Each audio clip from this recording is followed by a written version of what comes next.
Hey guys, welcome to PM Pathshala. Guys, आज हम लेकर आए हैं विजन आईएएस की monthly current affair magazine July 2025, जिसमें आज हम अपना कंप्लीट करेंगे कल्चर वाला पार्ट।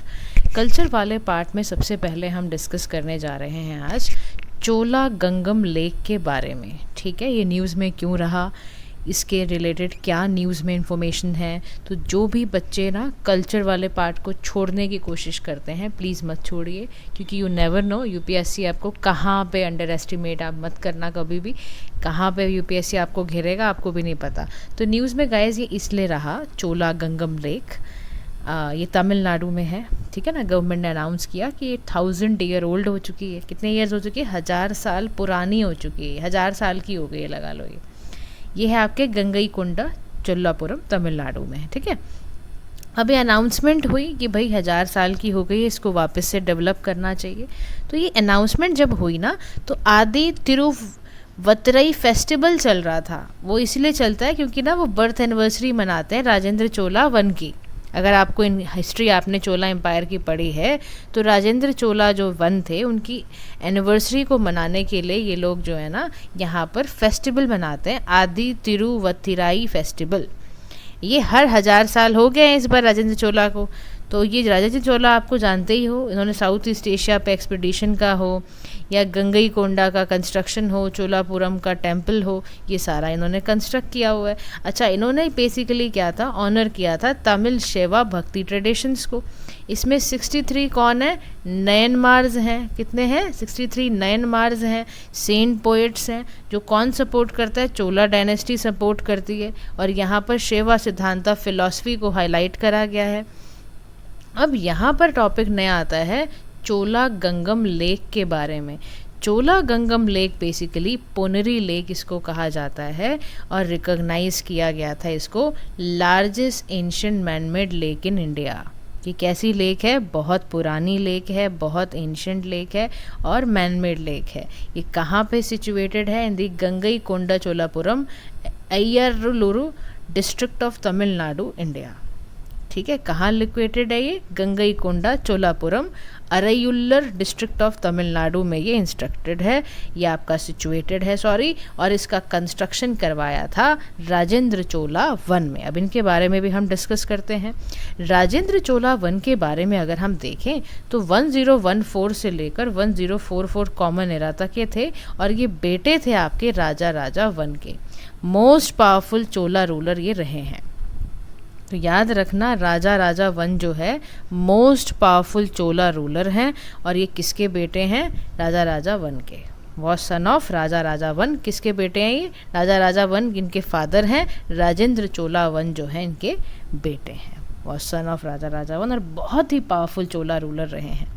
आप ये सोचो, इनकी पावर का पता आपको ऐसे चलेगा, इन्होंने गंगा वैली पे कब्जा कर लिया था, पूरा कॉन्कर कर लिया था, इनको टाइटल मिला था गंगईकोंडा चोलन, यानी चोला वो वाले एम्पायर जिसने गैंगेस को भी क्या कर लिया हो? कनखर कर लिया हो। तो ऐसा यहाँ पे सिस्टम क्रिएट हुआ। गंगईकोंडा चोलापुरम वॉज क्रिएटेड, कैसे क्रिएट हुआ? As the capital by Rajendra Chola one, ताकि ये सेलिब्रेट कर पाएँ Gangetic expedition, victory over several things, Kalinga ruler, Pala ruler, Mahapala. और इनका नाम भी इवन मेंशन किया गया, तिरुवलंगदु कॉपर प्लेट्स पे इनका नाम भी वहाँ पर लिखा गया है। तो आप सोचो चोला एम्पायर का क्या रहा होगा टाइम पीरियड। और आपको पता है चोला रूल जो है वो 2 डिफरेंट पीरियड्स में डिवाइडेड है। एक अर्ली चोलाज हैं, चोलाज ऑफ संगम पीरियड, जिनका मेंशन है फर्स्ट टाइम, सेकंड एंड आपके 13th rock addicts of Ashoka में। एक कारिकाला चोला है जो ग्रेटेस्ट अर्ली चोला किंग हैं, credited with the foundation of the city Puhar at the mouth of river Kaveri. Imperial Cholas हैं जो कि रोज हुए in the prominence in the 9th century common era. अब अगर हम इनकी हिस्ट्री की तरफ बढ़ते हैं चोला एम्पायर की, तो holy water was brought from Ganges. Holy water कहाँ से लिया गया है? गैंगेस से लिया गया है, और पोर किया गया है लेक में, एंड वॉज नेम्ड चोला गैंगम। और लिक्विड वॉज, लेक क्या है? लिक्विड पिलर ऑफ विक्ट्री है। कौन इस्टेब्लिश किया है? किंग द्वारा इस्टेब्लिश किया गया है। लेक को पोनरी कहते हैं during the Vijayanagara period. Water source की बात करें तो जो कैनाल है ये कनेक्ट करती है लेक को टू कोलिडम रिवर, जो कि डिस्ट्रीब्यूटरी है कावेरी रिवर की। स्ट्रक्चर की बात करें तो यहाँ बंद बने हैं, लेटेराइट स्टोन को स्ट्रेंथन किया गया है, इलेप्टिकल शेप में बनाया गया है और इसका पर्पस है ड्रिंकिंग वाटर की supply to Gangaikonda Cholapuram and irrigation. Imperial Chola empire अगर आप पूरा यहाँ पर देखते हो तो इस कदर बनाया गया। देखो जो चोला इन्फ्लुएंस आप देखो लाइट पिंक कलर में है चोला एम्पायर का, है ना। ट्रेड रूट्स वगैरह बनाए गए हैं। आप सोचो कितने स्ट्रॉन्ग ट्रेड रूट्स हुआ करते थे उस टाइम के, कितने ऐसे शेप्स के। देखो ना, यहाँ बता रहे हैं कि स्ट्रक्चर ही इनके टाइम पे ऐसा बना हुआ है कि बड़े आराम से आप ना लाइक लेक्स भी हैं, कैनाल भी हैं, रिसोर्सेज की कमी नहीं है। आप देखो इनके पूरे एरिया में। अब अगर आप इम्पीरियल चोला डायनेस्टी को देखो तो आपको दिखने को मिलेगी 9th सेंचुरी से लेकर 13th सेंचुरी तक।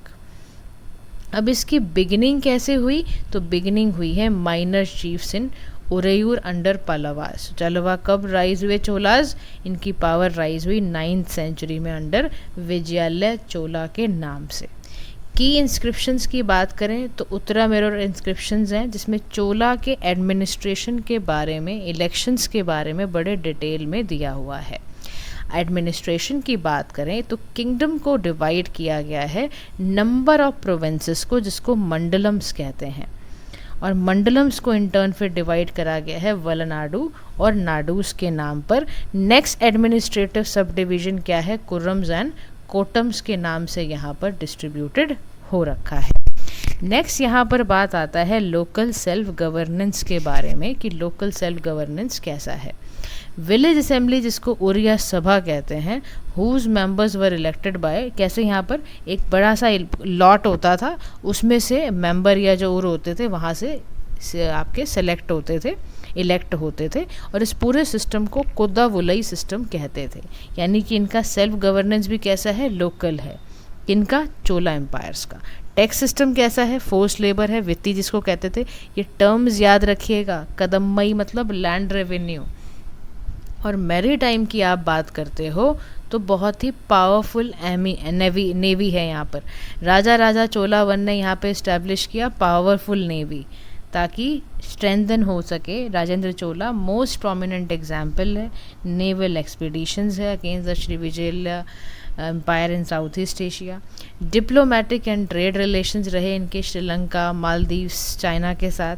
फेमस पोर्ट्स जो हैं वो है महाबलीपुरम, कावेरी पप्पमपट्टिनम, ये जो है ये सारे आपके है जो है ना, ये फेमस पोर्ट होते थे उस टाइम के।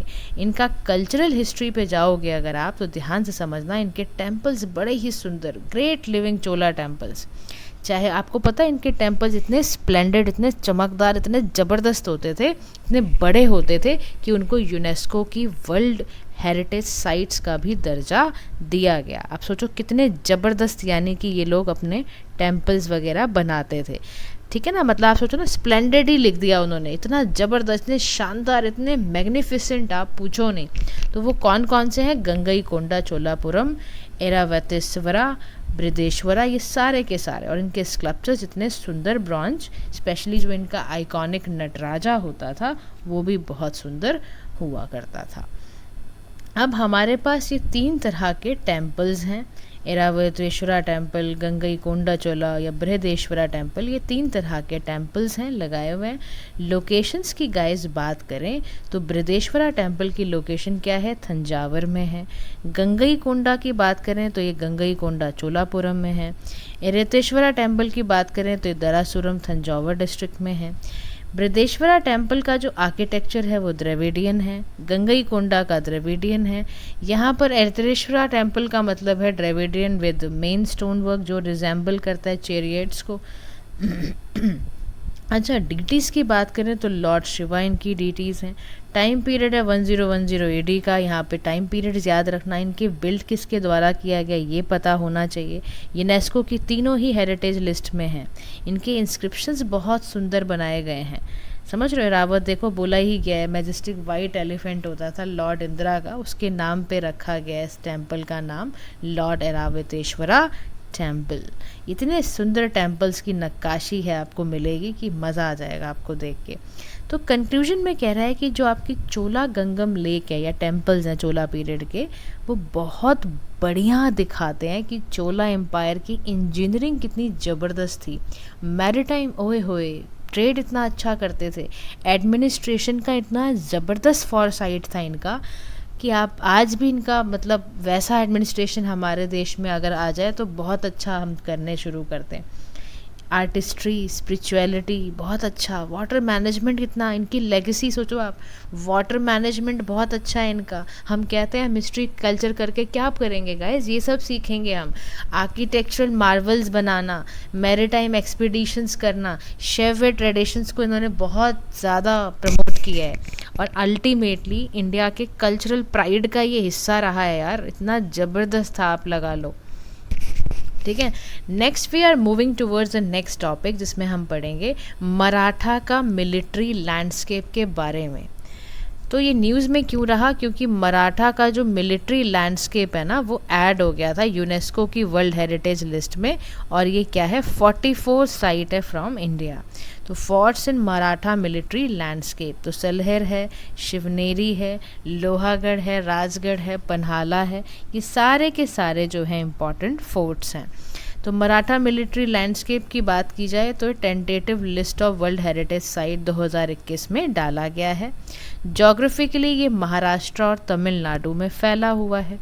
डाइवर्स एंड स्ट्रैटेजिक लोकेशंस की बात करें तो ये कोस्टल फोर्टिफिकेशंस वगैरह में, सह्याद्री माउंटेन रेंजेस में, कोंकण कोस्ट में, डेक्कन प्लेट्यू में, ईस्टर्न घाट्स वगैरह में ये पूरी तरह से बना हुआ है। इवोल्यूशन की बात करें तो 17th सेंचुरी थी किसकी रेन में, during the reign of Maratha king Chhatrapati Shivaji Maharaj, और कंटिन्यू उनका रूल रहा। स्ट्रैटेजिक मिलिट्री विजन इनका बहुत ज़बरदस्त है और मराठा एम्पायर का आर्किटेक्चरल इंजेन्युइटी बहुत अच्छी है। ठीक है ना, तो उसके लिए बनाया गया है। अच्छा, फिर आपके कुछ फोर्ट्स हैं मराठा मिलिट्री लैंडस्केप में, उसके कुछ फीचर्स दिए हुए हैं। क्या फीचर्स दिए हुए हैं उसके, कि जैसे कि देखो सलहेर हिल फोर्ट है, इनका इम्पॉर्टेंट बैटल हुआ था 1672 में मराठा और मुगल्स के बीच में। फिर शिवनेरी हिल फोर्ट है जो बर्थ प्लेस है छत्रपति शिवाजी का। लोहागढ़ हिल फोर्ट है, ये आपका बुद्धिस्ट केव्स के लोकेटेड है नियर। रायगढ़ हिल फोर्ट कहाँ पर है आपको पता होना चाहिए। राजगढ़ एक आपको सोचो फर्स्ट पॉलिटिकल बेस था हिंदवी स्वराज्य का, मराठा एम्पायर का कैपिटल रह चुका है ये। ऐसे ही जिंजी हिल फोर्ट है, तमाम यहाँ पर आपको मिलिट्री लैंडस्केप्स यहाँ पर दिए हुए हैं अलग अलग नामों से। ठीक है ना, ईस्टर्न गिब्राल्टर जैसे देखो कहा जाता था विजय दुर्ग आपके कोस्टल वाले को, ठीक है ना, इसको कहा जाता था। अब मराठा एम्पायर की गाइस बात करें तो मराठा एम्पायर का राइज होता है 1674 में। कब? जब छत्रपति शिवाजी आते हैं। ऐसा क्या लेकर आते हैं ये, इनकी पर्सनालिटी ही इतनी ज़बरदस्त थी कि ये एक ऐसा इंडिपेंडेंट मराठा किंगडम बनाते हैं बहुत सारे डेक्कन स्टेट्स में 17th सेंचुरी में। और 17-18 सेंचुरी समझो आप मराठास की ही थी, चाहे कैपिटल इनकी समय समय पर बदली, कभी रायगढ़ थी, कभी जिंजी, कभी सतारा, कभी पुणे। और इनका पीक ओए होए होए पेशावर से लेकर नॉर्थ संजावर साउथ तक इनका पूरा एक्सटेंशन था। और एडमिनिस्ट्रेशन इनका अष्ट प्रधान नाम के शिवाजी करके एडमिनिस्ट्रेशन होता था, यानी ये 8 इनके नीचे मिनिस्टर्स काम करते थे। 8 मिनिस्टर्स में पेशवा होता था जिसको प्राइम मिनिस्टर बोलते थे, अमात्या जिसको फाइनेंस मिनिस्टर बोलते थे, सचिव मतलब सेक्रेटरी, मंत्री मतलब इंटरमिनिस्ट्री, सेनापति मतलब कमांडर इन चीफ, सुमांत मतलब फॉरेन मिनिस्टर, न्यायाधीश मतलब चीफ जस्टिस, पंडित राव मतलब हाई प्रीस्ट। अब अगर इसकी रेवेन्यू पॉलिसी के बारे में हम देखें तो सरदेश मुखी यानी कि 10% टैक्स को इम्पोज किया जाता था रेवेन्यू को on the entire Maratha kingdom, और इवन चौथ भी दी जाती थी, यानी 1/4 टोटल रेवेन्यू नेबरिंग चिफ्टेंस को दिया जाता था जो कि मराठा एम्पायर का पार्ट भी नहीं थे। डिक्लाइन कैसे हुआ? जैसे जैसे थर्ड बैटल ऑफ पानीपत हुई, डिफीट हुए विद अहमद शाह अब्दाली, तब से ही देखा गया थर्ड बैटल ऑफ पानीपत के बाद ही मराठाओं का डिक्लाइन शुरू हो गया था। तो कंक्लूजन में कह रहा है कि हमें ना देखो हर एक टाइम पीरियड में जो भी राजा रहा या जो भी वो रहे, मराठा किंगडम रहा या आगे मुगल्स आए, हर किसी से सीखना चाहिए। इंडिया ने बहुत स्ट्रॉन्ग कमिटमेंट दिखाया है, हमारा रिच कल्चरल हेरिटेज है, नेचुरल हेरिटेज। आप सोचो 44 यूनेस्को की साइट्स यहीं से मिलेंगी, टेंटेटिव लिस्ट में फ्यूचर में रिकॉग्नाइज भी हो सकती हैं। अब यूनेस्को की वर्ल्ड हेरिटेज साइट के बारे में कुछ पढ़ भी लेते हैं। यूनेस्को किन साइट्स को वर्ल्ड हेरिटेज साइट में डालता है, तो उन इलाकों, उन ऑब्जेक्ट को यूनेस्को लेता है जो बहुत ही आउटस्टैंडिंग यूनिवर्सल वैल्यू है। अब ये 3 कैटेगरीज में डालता है, कल्चरल होए, कोई नेचुरल होए, कोई मिक्स्ड होए। तो इसमें इंडिया की पोजीशन 6th ग्लोबली है, 2nd एशिया पैसिफिक रीजन में है। और इंडिया के पास अभी 44 वर्ल्ड हेरिटेज साइट्स हैं, 36 cultural, 7 natural, 1 mixed. International body की बात करें to protect and preserve such sites, तो उसके लिए भी बनाया गया है, वर्ल्ड हेरिटेज सेंटर है। 1992 में फ्रांस में ये बेसिकली इस्टेब्लिश हुआ था। क्राइटेरिया क्या होता है, वर्ल्ड हेरिटेज साइट यूनेस्को कैसे बनाता है, तो यूनेस्को देखता है कि उस पर्टिकुलर जगह पर या ऑब्जेक्ट में कुछ यूनिवर्सल वैल्यू हो जो आउटस्टैंडिंग हो, कोई मास्टरपीस हो, कुछ ह्यूमन क्रिएटिविटी की जीनियस बातें हों, कुछ ह्यूमन वैल्यू वाली कुछ इंटरचेंज हुआ हो। हर स्टेट पार्टी उसको नॉमिनेट करके देती है, कोई एक साइट उनके पास जाती है वर्ल्ड हेरिटेज कमेटी के पास, फिर नॉमिनेशन होता है bye international council on monument वगैरह का, फिर फाइनल डिसीजन होता है। और इंडिया इसका मेंबर है वर्ल्ड हेरिटेज कमेटी का 2021 से लेके 25 तक। तो नोडल एजेंसी कौन होती है भारत में, कौन सी है, archaeological survey of India. Moving towards the next topic, जिसमें हम नेक्स्ट टॉपिक में बात करेंगे international chess federation chess championship के बारे में कि न्यूज़ में क्यों रही। दिव्या देशमुख, ठीक है, पहली भारतीय महिला हैं जिनको कि 5 वुमेन्स वर्ल्ड कप में टाइटल मिला हो। उन्होंने फेलो अपने इंडियन कोनेरू हम्पी फाइनल में हराया है बर्तोमी, जॉर्जिया में। तो दिव्या देशमुख का नाम आप ज़रूर याद रखिएगा, ठीक है। अचीवमेंट क्या थी, दिव्या जॉइंस कोनेरू हम्पी, द्रोणावली हरिका और R Vaishali, 4th Indian women to become a grand master. Divya ने ऑटोमेटिकली क्वालिफाई किया फॉर द 2026 कैंडिडेट वाला टूर्नामेंट भी।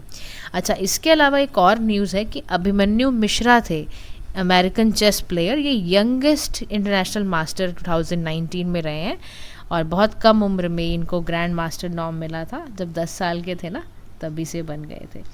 तो अदर कुछ रीसेंट अचीवमेंट हैं चेस बाय इंडियन प्लेयर्स, तो 2024 में जीएम गुकेश दुमरजू थे, बड़े यंगेस्ट 18 साल के थे, अनडिस्प्यूटेड वर्ल्ड चेस चैम्पियन में, और इन्होंने दिंग लिरेन को डिफीट किया था। 2024 में जो Indian men's and women chess team है, इन्होंने हिस्ट्री बनाई by both winning gold medals वगैरह इनको मिले। फिर 2023 में ना जीएम प्रगनंदा रमेश बाबू का आपको याद हो, 18 साल की उम्र में ये भी चेस प्लेयर बने, वर्ल्ड कप फाइनल में खेले। Only 2nd Indian Viswanathan Anand के बाद इन्होंने ऐसा इंडिया को इतना बड़ी अचीवमेंट दी है। अब जो ये 5 वर्ल्ड चैम्पियनशिप साइकिल है, इसके बारे में हम समझते हैं। जो 5 वर्ल्ड कप है ना, ये इम्पॉर्टेंट इवेंट है, 3 प्लेयर्स को डिटरमिन करता है, कैंडिडेट टूर्नामेंट है, फाइनल इवेंट है, ये winner of the candidate tournament है ये बेसिकली, ठीक है ना। इसमें 8 प्लेयर होते हैं, डबल राउंड रॉबिन इवेंट है। मेथड जो क्वालिफिकेशंस का होता है कैंडिडेट टूर्नामेंट में, तो runner up in the previous world championship match है, टॉप 3 फिनिशर्स हैं, टॉप 2 फिनिशर्स आपके ग्रैंड स्विस वाले हैं, है ना। ट्रैक करना ताकि टूर्नामेंट की कोई रिजल्ट वगैरह आ रहे हो, कुछ प्लेयर आ रहे हो हाईएस्ट वाले। तो वर्ल्ड चेस चैम्पियनशिप बेसिकली एक प्ले किया गया था between the raining world championship and world tournament. अब इंटरनेशनल चेस फेडरेशन क्या है, फाइड क्या है, तो ये एक तरह की गवर्निंग बॉडी है, स्पोर्ट ऑफ चेस है, जो रेगुलेट करती है इंटरनेशनल चेस कॉम्पिटिशन्स को। और नॉन गवर्नमेंटल इंस्टीट्यूशन, पेरिस से ये रिकॉग्नाइज हुई थी। इंटरनेशनल ओलंपिक कमेटी का भी पार्ट है, लॉसेने स्विट्जरलैंड में इसका हेडक्वार्टर्स है। 201 मेंबर्स इसके एफिलिएट मेंबर्स हैं in the form of national chess federation. अब हम जा रहे हैं स्पोर्ट्स, कुछ शॉर्ट्स को देखने जा रहे हैं हम कल्चर के। कश्मीरी की पश्मीना शॉल कौन कौन पहनता है ना, हम सबको बड़ा शौक होता है, तो उसके बारे में आज शॉर्ट्स के अंदर भी हम कुछ डिस्कस कर रहे हैं कि भारत के प्राइम मिनिस्टर जब घाना विजिट, अभी आपको याद होगा लास्ट टाइम जब अभी गए थे ना, मोदी जी गए थे, उन्होंने वहाँ घाना में विजिट किया था ऐसे, है ना। तो उन्होंने ना गिफ्टेड, उन्होंने हैंडीक्राफ्ट आर्टिफैक्ट्स दिए, जैसे कश्मीरी की पश्मीना शॉल कंट्री के टॉप लीडर्स को। अब कश्मीरी पश्मीना शॉल बनती कैसे है पता होना चाहिए। तो आपको पता होना चाहिए कि फाइन अंडरकोट होता है एक चंगथांगी गोट। क्या होती है? चंगथांगी करके एक गोट होती है, बकरी होती है, जिसको पश्मीना गोट भी कहते हैं। समझ रहे हो आप? पश्मीना गोट भी कहते हैं। और ये ब्रीड हुई, रेज हुई कहाँ पर? High altitude region of Ladakh, Ladakh के अंदर। तो इसकी सॉफ्टनेस एंड वार्मथ इतनी होए कि आपको ये ना मिलेगी भी। देखो हाई एल्टीट्यूड रीजन में इतनी सॉफ्ट होती है ये, और इतनी गर्म होती है ये, मतलब बहुत वार्म देती है ये। होता ही पश्मीना, आपको पता ही है कि आप एक पश्मीना पहन लो तो आपको ज़्यादा कपड़े पहनने की ज़रूरत नहीं पड़ती है। आप जब आपका विंटर का सीज़न चल रहा हो, एक आप पश्मीना की शॉल पहन लो, आपको काफ़ी रिलैक्स मिलता है। हैंडीक्राफ्ट्स की बात करें तो एक है बिद्रीवेयर वासिस्ट, बिदार का, कर्नाटका का। जिंक कॉपर अलॉय बेस है ये, बहुत ही अच्छी फिनिशिंग के साथ होता है ये। फाइन सिल्वर इनले होता है इसके अंदर, और बहुत सुंदर ब्यूटी और पूरा प्रॉस्पेरिटी हार्मनी के साथ बनाया जाता है। सिल्वर फिलग्री पर्स कटक उड़ीसा के हैं ये, तरकासी वर्क से बनता है। और ये जो पर्स है इसमें इंट्रिकेट फ्लोरल वाइन डिज़ाइन भी डले हुए हैं। मिनिएचर है एक अम्बावरी एलिफेंट वेस्ट बंगाल का, जिसमें हैंडीक्राफ्टेड है फ्रॉम पॉलिश सिंथेटिक आइवरी से बना है। तो जितने भी हैंडीक्राफ्ट्स हैं जो लिस्टेड हैं एक्सेप्ट द मिनिएचर अम्बावरी एलिफेंट के बारे में, सबको ग्रांट किया गया है जीआई टैग। ठीक है, लेकिन हमें मिनिएचर अम्बावरी का ध्यान रखना है कि इसको भी जीआई टैग नहीं मिला है। बाकी सारे ही हैंडीक्राफ्ट्स को जीआई टैग्स दिया गया है। ठीक है जी, चलिए नेक्स्ट हमारा आता है पिपरवा रेलिक्स के बारे में। India witness the return of Lord Buddha का सेक्रेड पिपरवा रेलिक्स अभी वापस आया है। कहाँ से आया है, कैसे आया है, समझते हैं। देखो बात जहाँ आती है रेलिक्स की, तो रेलिक्स क्या होता है समझते हो? रेलिक्स का मतलब क्या होता है? कोई ऑब्जेक्ट, कोई ऐसा ट्रेडिशन जो from the past that still survives today, यानी अवशेष जो बचे हो या आर्टिफैक्ट जिसको आप कहते हो, वही रेलिक्स है। पिपरवा रेलिक्स जो आया वो 1898 में आया था by British civil engineer William Claxton Peppe Piprahwa, Siddharth Nagar, ancient Kapilavastu, Uttar Pradesh से ये आया है। एसोसिएटेड है मॉर्टल रिमेन से, बॉडी रिलिक्स ऑफ बुद्धा से। की फीचर जैसे बोन फ्रेगमेंट है, सोप स्टोन है, क्रिस्टल कैस्केट्स हैं, सैंडस्टोन कॉफर है, ऑफरिंग है, जैसे गोल्ड ऑर्नामेंट्स वगैरह है। और इंश्राइंड हुए थे ये 3rd सेंचुरी BCE में। ब्रह्मी स्क्रिप्ट है ये on one of the casket confirm the Buddha relics. ठीक है ना। करंट स्टेटस इसका क्या है? क्लासिफाइड एज, इसको रखा जाता है AA एंटिक्स में रखा जाता है अंडर इंडियन लॉ, ताकि प्रोहिबिट करें इनका रिमूवल या सेल को इनकी प्रोहिबिट करनी है। ठीक है जी, रेलिक्स समझ में आ गया आप जी को यहाँ तक? तो आज के लिए गाइज इतना ही, कल हम फिर मिलेंगे। Thank you so much for listening. Have a nice day to all.